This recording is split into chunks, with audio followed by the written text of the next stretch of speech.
Have you ever held a simple handful of soil and stopped to think about the hidden world living inside it? We walk across it, build on top of it, and depend on it to grow our food. Yet many gardeners forget one important truth. Soil is not just dirt. Soil is alive. Welcome back to Earthly Delights, where we look beneath the surface of the garden and discover lessons that can help us grow healthier plants, richer soil, and maybe even a calmer way of living. Let me ask you something. What if you are working much harder in your garden than you really need to? For years, many of us were taught that good compost must come with sweat, heavy lifting, and constant effort. We build large wooden bins, drag out the pitchfork, turn hot piles again and again, worry about getting the perfect mix of green and brown materials, and hope the whole thing does not turn into a smelly mess. When compost goes wrong, it can become sour, soggy, and frustrating. And even when it goes right, it often takes months of work. But what if there were an easier way? A quieter, simpler method where nature does nearly all the labor for you. Today, we are going to explore one of the most practical lazy gardening systems I know. A continuous, living fertilizer factory made from a basic plastic bucket and a hard-working colony of composting worms. This is not just about tossing kitchen scraps into a hole and hoping for the best. We are going to create a small, contained ecosystem right inside the garden bed, an in-ground worm farm that slowly feeds the soil from one simple bucket. So instead of fighting nature, turning piles, and making compost harder than it needs to be, we are going to let nature take the lead. Let's step into the fascinating, wriggling world of vermicomposting. Part 1. The biostructural revolution. Why buckets? Why in-ground? To understand why this method works so well, we first need to look at why many traditional worm bins fail. If you have ever tried an above-ground plastic worm tower or composting bin, you may have seen the same problems again and again. The feeding area is often too limited. Drainage is not always reliable. And before long, those kitchen scraps you expected to become beautiful compost can turn into a dense, wet, sticky sludge. In the worst cases, worms fall into the lower drainage section, get trapped, drown, and the whole system turns anaerobic, sour, and smelly. This is where the garden itself gives us the solution. The soil is one of the best protective systems nature has ever created. When we sink a simple 5-gallon bucket directly into the garden bed, we avoid many of those mechanical problems. The reason is surprisingly simple. The earth buffers temperature and moisture far better than air does. Once the composting chamber is underground, the surrounding soil acts like natural insulation.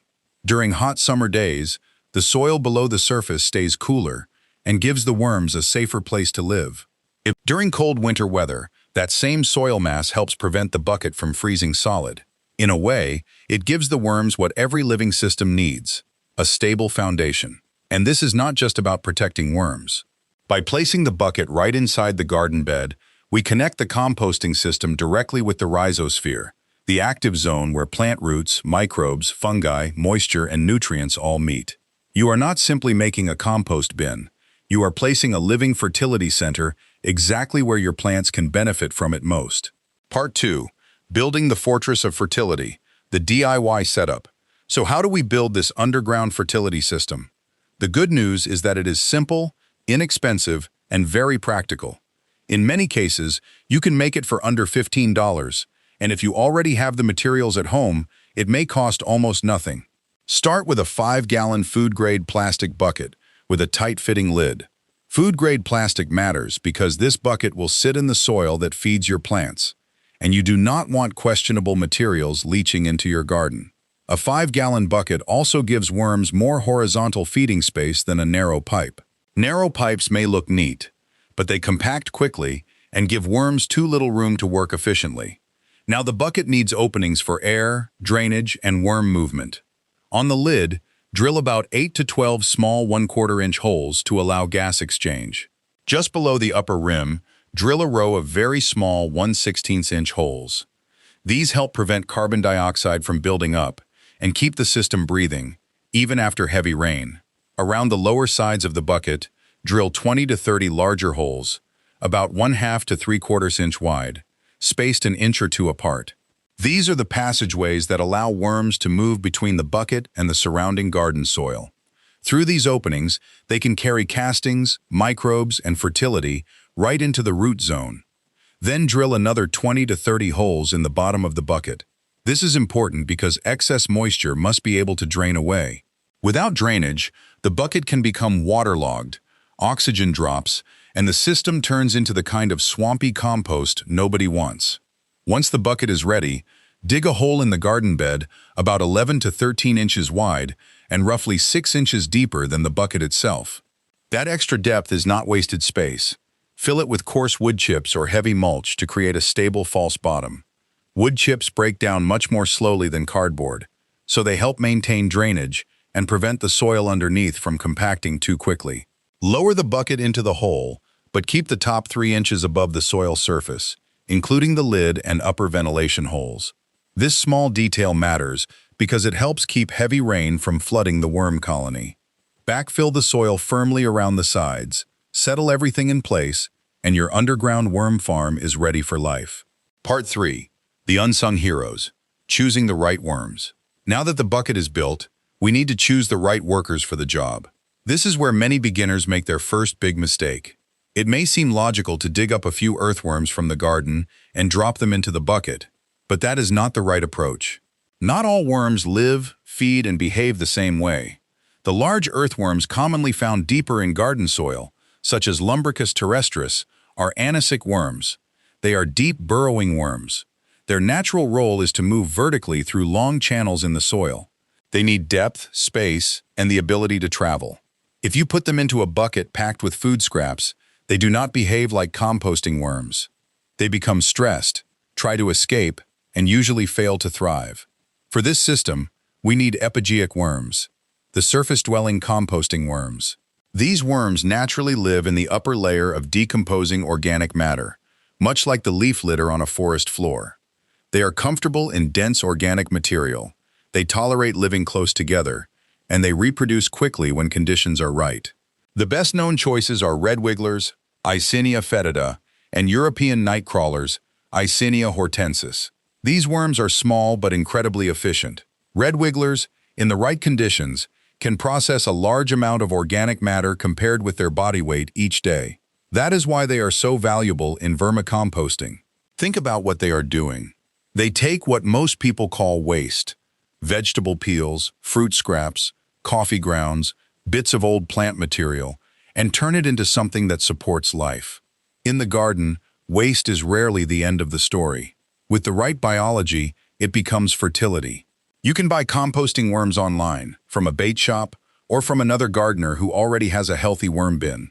The beautiful part is that you usually only need to introduce them once.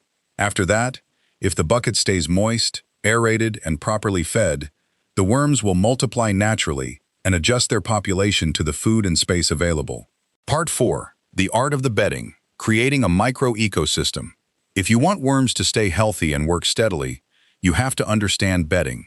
Bedding is not just filler material inside the bucket. It is their shelter, their resting place, their moisture reserve, and eventually, part of their food supply. A good worm system needs balance. The kitchen scraps you add bring nitrogen, or what gardeners often call the green materials. But worms also need carbon, the brown materials, to keep the bin airy, stable, and comfortable.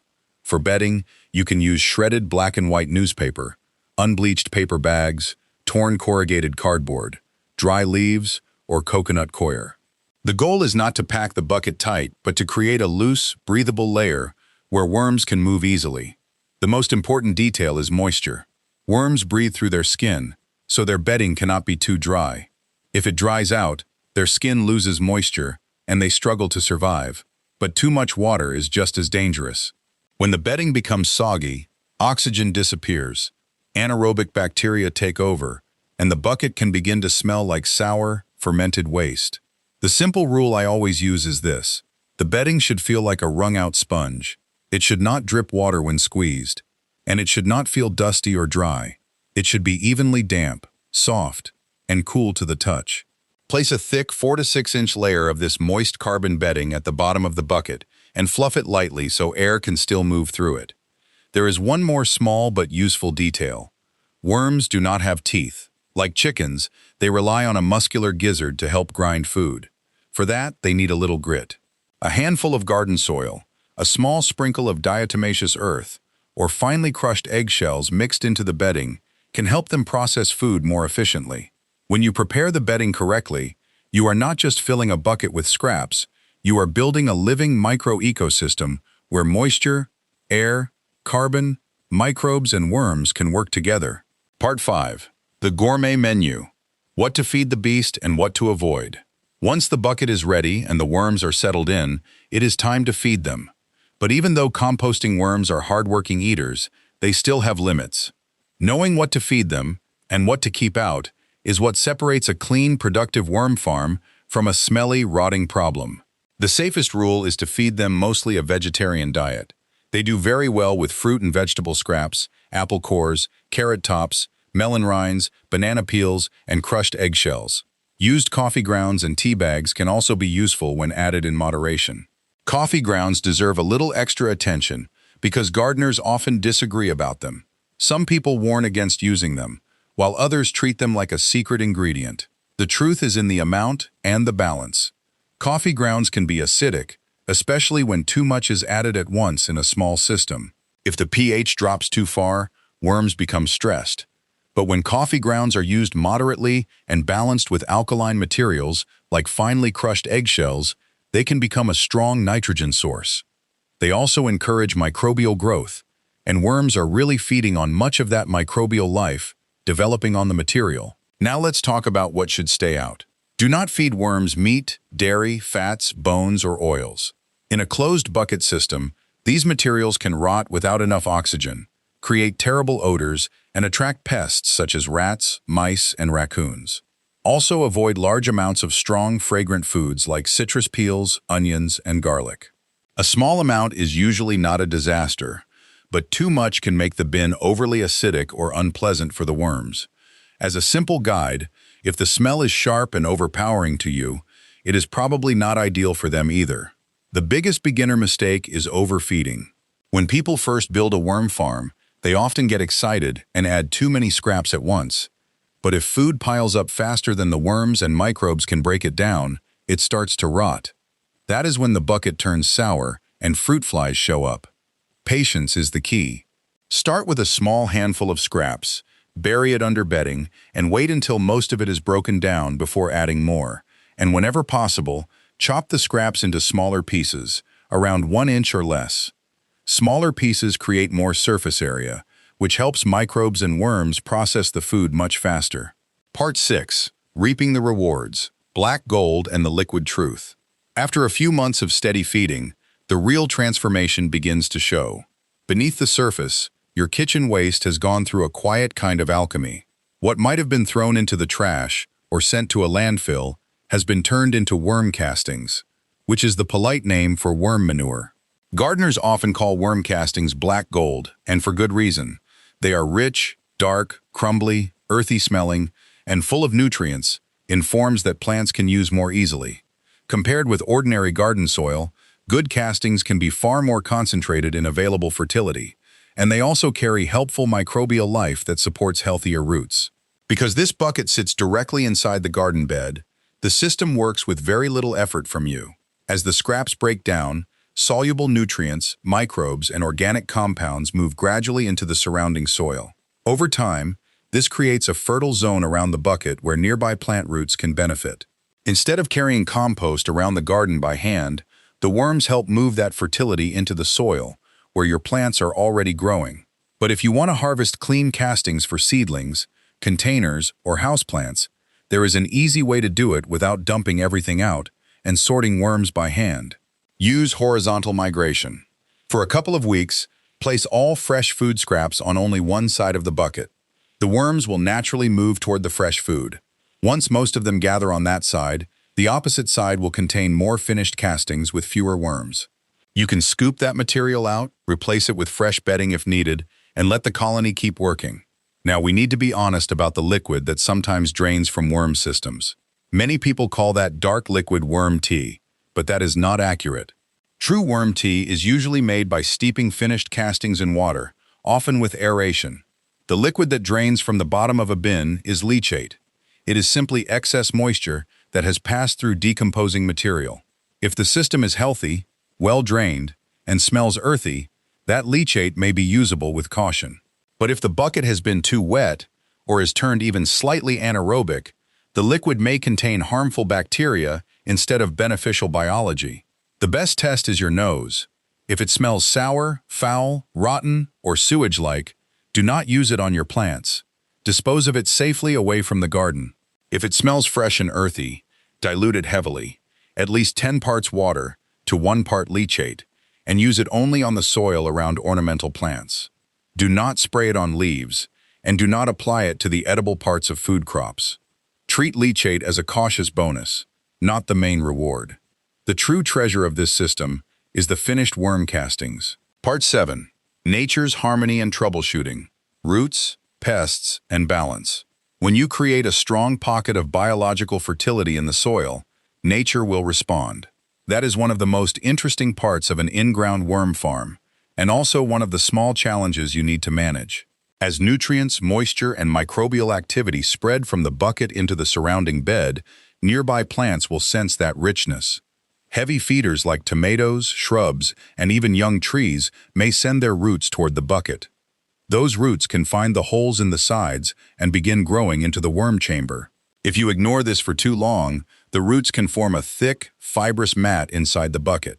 That mat can crowd the feeding space, slow down worm movement, and eventually lock the bucket into the ground so tightly that removing it becomes difficult. Fortunately, the fix is simple, and it fits perfectly with the lazy gardening spirit of this system.